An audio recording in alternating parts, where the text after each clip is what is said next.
Well, it's Talk Motherwell FC, and this is the first episode of a new series of podcasts. And we're going to start off by jumping into last night's performance. So 2-0 at home to St Johnstone. It's official. St Johnstone have won more league matches at Fir Park now than Motherwell have. How does that make you feel as a fan? It is bad looking at the forum. I think somebody told me yesterday that basically in the last 19 games now, we've only won 2. And I know and since Boxing Day... That actually stretches to 20 now. Yeah, well, 20. And we've only at home, set in league form, in league only, we've only won 3 matches since Boxing Day 2021. That is like ridiculous, especially after like the form we've had in previous years at home. And let's be honest, unacceptable. If we're honest about it, your home form, that's what makes up this in relegation and mid-table and even pushing up higher up that league. You know, especially in a division as tight as the SPL. I know it's not that called anymore, but for the sake of this, it's your home form's like vital. Well, that's the difference between your top 6 and your bottom 6 right there. So that's pretty dire. I think we've only won 4 games. We've only won 8 games out of all 40 games played in 2022. That's something. And last night, I don't know. Listen, I've fought under Hamill since Hamill came in. It's a thankless task because that squad, there's some good players there, but there's some other players there that aren't applying themselves the way that they should be. And I think we know who we're talking about. We've definitely got, there's guys that can do better, should do better, and need to do better. Stephen O'Donnell, up there, Scotland International. That game against England, Jack Grealish in his back pocket. To be honest, I think he doesn't even get a call up now. But exactly, but his form, if you're watching him play for Motherwell, he doesn't deserve a Scotland call up. Yeah, definitely. Definitely. We cannot argue that this man, who's Motherwell's most capped international player, and he comes on yesterday at left back. Okay, out of position. But at the start of the season, he played left back. Before we signed Matt Penny, he was playing left back. And I'd said to you at the time, those were some of O'Donnell's best performances in the Motherwell jersey. Definitely. And they weren't like outstanding performances, but they were solid, reliable. And sometimes that's all you can ask for from these players, is even when they're off form, all you can look for is for them to make it difficult. O'Donnell didn't even make it difficult. I mean, don't get wrong, like if the back 4... I would argue that none of them covered themselves in glory. Lammy, oh man, like I feel like I have the same. I feel like it's like Groundhog Day when we talk about Lammy. Every week there's something, and you've seen the goals. The first goal, Lammy's standing off the boy. And okay, Blaney could have blocked it as well, and I'd expect Kelly to do better, so it wasn't just on Blaney's only played a couple of matches, second match. Yeah, of course. So it's like he's a young player, and I mean this is just, I mean I know he was with Sligo, but no disrespect to their level. The SPL is a step up, and I understand when if it was after 50 games, then you'd be questioning it, but again. Yeah, but it's like, this is where like Blaney should be being helped by Lammy's an experienced professional at this point. Lammy's what, 28? And he's 28, 29? He's playing around there. Yeah, he's 28, 29. We're expecting these guys that are a bit older in the team that are playing next to these young boys. We're expecting them to benefit these boys through their experience. Like Lammy should be commanding. Lammy's obviously had experience at the Premiership level since Livingston get promoted, so I don't know if it's a matter of he doesn't fit that system or he just simply isn't good enough. For me, you don't know as well what's going through the players' minds, like mentally as well, but again, at least if they were trying to win matches or put a performance in, the thing is, be a lot better. I'm going to sound harsh here, and this is where it comes down to, for me, mentally, right? When you're pulling on that jersey, when you're pulling on the Motherwell jersey, when you're representing this club, as far as I'm concerned, however you're feeling has to be put to one side. Definitely. And I know it's difficult. And if footballers definitely have some stuff going on, I feel there should be support infrastructures in place at the club, and they could have time away if it's really so bad.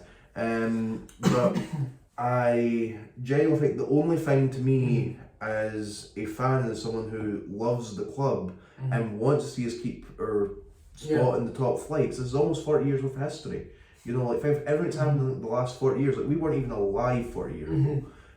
We've never known Motherwell to not be in this top division. And we are under serious threat of relegation. This is probably the most relegation threatened we've been since the 2016-2017 season. Yeah, even that, and probably even playoff season as well. But even though they had, to be honest, if you think about it, was it not about this time in the season the club started to win at least its home matches, and they went on a good run towards the end of the season. My worry is if our home games left, we've got there's some tricky ties coming up, you know, at home. I mean, we've got Hearts at home. Hearts are never an easy task. And especially they're flying at the moment. Rangers, you know, and they've been unbeaten since Michael Beale's came into them as well. So even St Mirren right now, like we're actually questioning whether St Mirren's a winnable tie, because you look at how they've done over the season, you look at how we've done over the season. And it's night and day. You know what? I wouldn't give Tiv Robinson back in the dugout, I'll tell you what.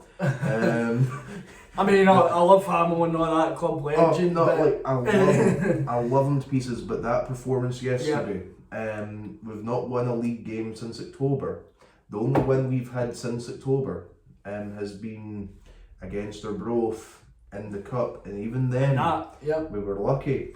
And just think, if that was Arbroath for last season, would we have came through that? I think we would have lost it. I think Arbroath were flying last season, unfortunate not to get promotion. It was just unlucky for them.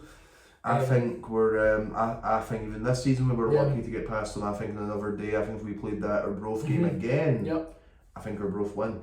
I genuinely think we need a reaction, and the question's got to be asked: is Stevie Hamill still the man for the job? You know, and it's a hard one because I remember Hamill playing, and I think I've shared this with you. He was like my favourite player growing up. You know, Stevie Hamill's like an icon as far as I'm concerned as football club goes, and I don't know. I don't see anything at the moment that fills me with confidence. I think sending Shields out and Maguire on loan is the beginning, because it's starting to kind of move on some of those players that haven't developed or haven't been good enough for us so far this season. But then when I watched us yesterday, it's like alarm bells are going, you know. It's like I think for me, it is I think you find it with a lot of clubs, sack a manager, just keep sacking managers. But sometimes, eventually, you realise it's the playing squad. I think Ham, it's his first actual, proper job at that level. I think he's needing the time. I know that they talk about, in football now, there's no much time, but I feel, yes, obviously relegation is a big thing. It could happen now, there's a possibility, and a real possibility now. I think for me, if he's to go, the best thing he can do is probably resign and save the club money, because obviously he loves the club. But I think for me, it isn't. I want to see him still in charge. I don't know where I'm going to stand on it. I'm quite calm with it, but I think anything, if we do get relegated, if it comes to the day where we're relegated, I think it definitely is the players' responsibility, the board's responsibility, the owner, basically the owners. And it goes back to obviously Alexander's time. As much as you don't want to keep bringing that name into it, but you have to go back and look at where the cracks start. There's the failure happening. The thing I will say is, you mentioned the board. What I want to say is, like, did we do the right thing and appoint Hamill without giving him an experienced assistant? Because I feel like an experienced assistant for Hamill, because Hamill's a young manager, we should be setting these guys up. And one of the things I love about Motherwell is that we go for the untested manager. We never really go for the guys that are on the old Scottish football merry-go-round. We usually we appoint an Ian Barraclough, or we appoint a Stevie Robinson, or we bring in an Alexander and give him a go. And sometimes it works, and sometimes it doesn't. And that's just the reality of football. But these guys have to get a start, and I feel like Motherwell's identity should be on giving these young guys in management a chance to go. But we've let Hamill come in, and have we set him up for success? I don't think we have. I was talking to somebody and they said, like, we could maybe have appointed Hamill and got in like a Gary McAllister's out of a job, because maybe try to get somebody like that in to be his assistant. I think somebody that knows the league, that's an experienced hand. And I'll point back to that one as well about the experience. I'm sure I remember, like, I think it was when Hamill was a caretaker manager, we just not lost, because we're not used to saying lost. When we beat St Mirren on the opening day of the league campaign, and I think I actually put a post up on Twitter saying we're flinging in a few names in a poll for the next Motherwell manager, and like a few people got back and got a reply to it, and I'm fine. Somebody was on about I'm sure he used to play for, I think it was Hibs and Rangers, Kevin Thompson, I'm sure. It was a name like that, and he'd been, I'm sure he's managed in the lower leagues, and he's obviously still young. It was on about obviously, I think it maybe was the Kelly Hearts manager previous when they got promotion last year, but as you said before, Darren Young, there's another name that's somebody that knows Scottish football, somebody that's managed. He doesn't even need to manage in the SPL, but you kind of got somebody that knows the game, knows a little, and we could have set him up better for success, because Brian Kerr, I remember his Albion Rovers manager, and he just it didn't work. He had a fairly decent squad, and I get what he tried to do with Rovers. What he tried to do with Rovers was a thing that didn't work, and I wonder if there's an element of that creeping in at Motherwell, where what we're trying to get these players to do, just they're not able to do. And ultimately, again, like, the players have to take some responsibility, because they're getting the basics wrong. We're turning off at silly points of games, and that's what's costing us. But just to take some of the attention away, we're talking about sacking the manager. A club that's recently sacked the manager, we actually play them next in the league, Aberdeen, who have been, like ourselves, they've been really, really struggling post-World Cup. But that, to be honest, I think with Aberdeen, obviously, even the first thing I've got to mention is that match in the Scottish Cup, Darvel.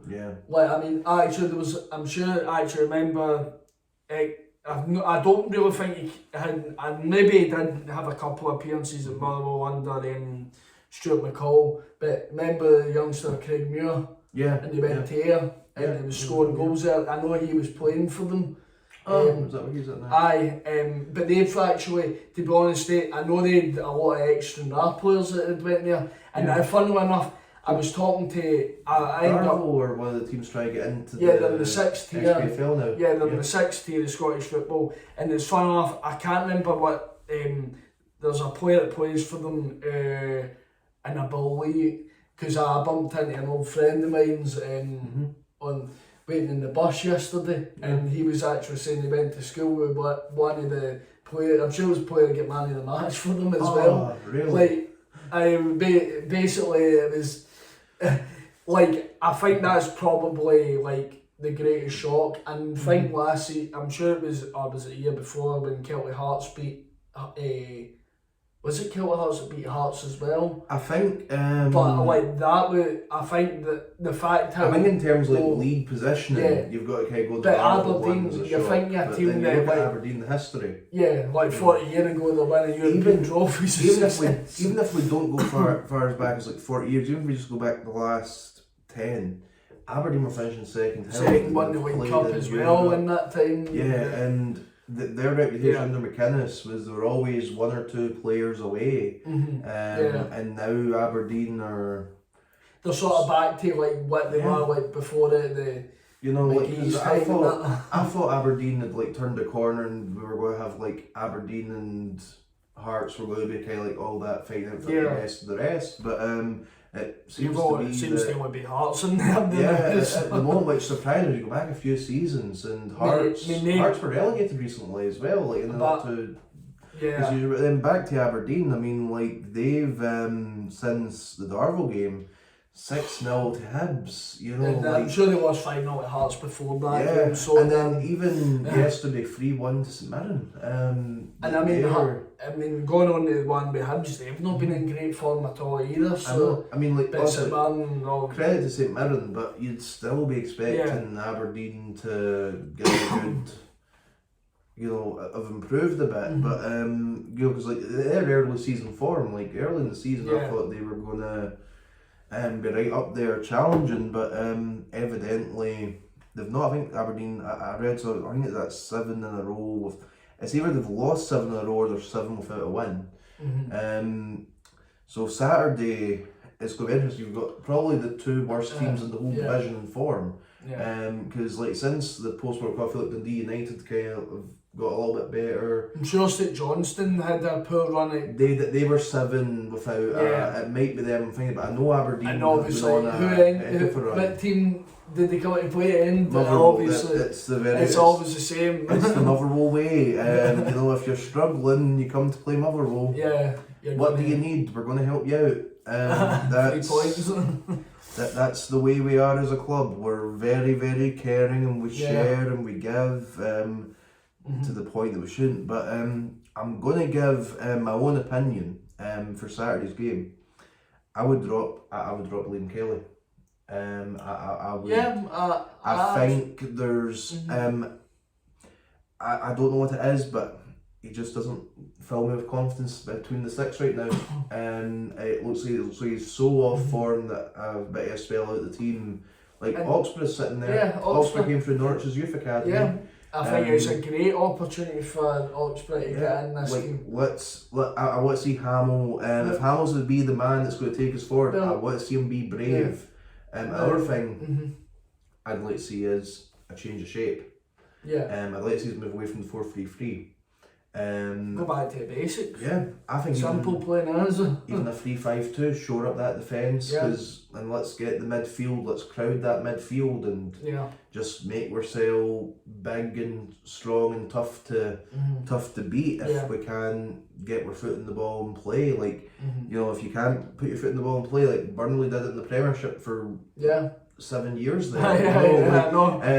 You know, like when Burnley were in the Premiership, they were getting wins, they were doing all the right things, and they certainly weren't playing pass and move football. So maybe Motherwell, we need to be moving away from pass and move and need to get ourselves just difficult to break down, difficult to beat, and just get ourselves into spots where we're going to be making the most of set pieces and getting chances, and most importantly for us, taking our chances. I don't know what I'm predicting for Saturday. I think we're going to Aberdeen. It's going to be Aberdeen's first home game, I believe, since Goodwin's sacking. They were at home last night. Oh, so Mirren won 3-1 away? Yes. Oof. Because I've seen the goals for it, and like they... I always see whenever we come up against these teams that are on like a poor form, I always think that it's like the most dangerous game because you know they're going to have a reaction at some point. But in the same breath, we're also due a reaction at some point. So this could either be the most turgid 1-0 win either way on Saturday, or it could be the best game of the weekend. It can only be one of those two things. Well, my heart's hoping for a Motherwell win.